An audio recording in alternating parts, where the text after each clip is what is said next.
Sebelum roda berputar mendorong kendaraan, putaran tersebut berasal dari kruk as yang terhubung melalui sistem transmisi. Dan putaran pada kruk as berasal dari gerakan naik turun piston. Piston digerakkan oleh ledakan yang dihasilkan dari campuran bahan bakar dan udara yang dipicu pada timing yang tepat. Jadi, agar roda dapat berputar, diperlukan beberapa syarat agar piston dapat digerakkan untuk mendorong kruk as, yaitu campuran bahan bakar dengan udara, pemicu, dan kompresi. Proses masuknya udara pada kendaraan umumnya memanfaatkan gerakan piston untuk dapat masuk ke ruang bakar.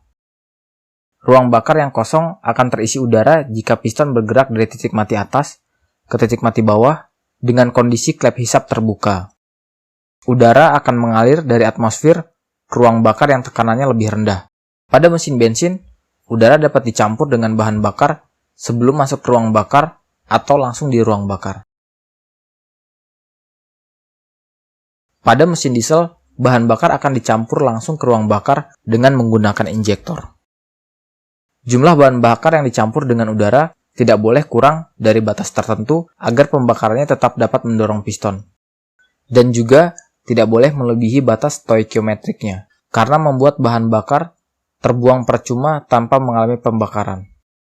Stoikiometri adalah hubungan kuantitatif antara bahan-bahan kimia yang bereaksi dengan hasil akhirnya. Mesin bensin memiliki perbandingan stoikiometrik ideal 14,7 banding 1, yang artinya 14,7 minimal massa udara harus dicampur agar satu massa bahan bakar dapat bereaksi secara sempurna. Pengaturan campuran ini dilakukan oleh ECU dengan mempertimbangkan berbagai faktor. Atau pada mesin karburator, pengaturannya dilakukan secara manual. Lalu, agar dapat terjadi ledakan, diperlukan kompresi pada campuran udara dan bahan bakar. Jika tidak ada kompresi, yang terjadi hanya pembakaran tanpa tekanan.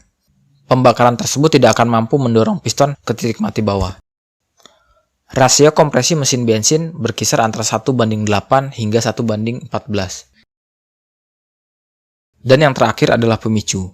Dalam mesin bensin, pemicu berupa lompatan listrik bertegangan tinggi pada busi. Listrik ini berasal dari gerakan magnet yang menginduksi gulungan kabel. Pada mobil disebut alternator, sedangkan pada sepeda motor disebut spool. Namun keduanya memiliki prinsip kerja yang sama meskipun bentuknya terlihat berbeda. Percikan ini harus terjadi pada saat yang tepat agar terbentuk ledakan.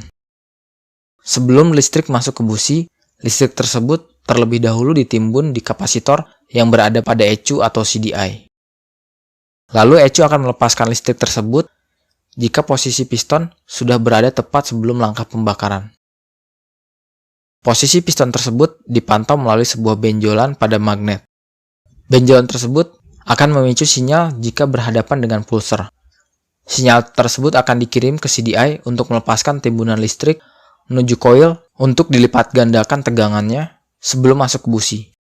Atau jika menggunakan ECU, input sinyal akan digunakan untuk mempertimbangkan sudut pengapian yang paling tepat berdasarkan berbagai macam kondisi. Selanjutnya akan terjadi ledakan yang mendorong piston ke titik mati bawah. Gerakan hasil ledakan ini akan disimpan sebagian pada komponen-komponen yang berfungsi sebagai massa flywheel. Gerakan ini disimpan dalam bentuk momentum untuk menggerakkan kembali piston ketika melakukan langkah buang, hisap, dan tekan.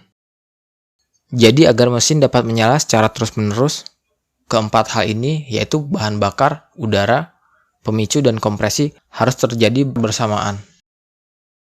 Untuk memulai mesin agar dapat menyala, hal yang paling penting adalah dengan menggerakkan kruk as. Kruk as yang berputar juga akan menggerakkan magnet untuk menginduksi gulungan kabel atau spool agar menghasilkan listrik. Magnet yang berputar juga akan memicu pulsa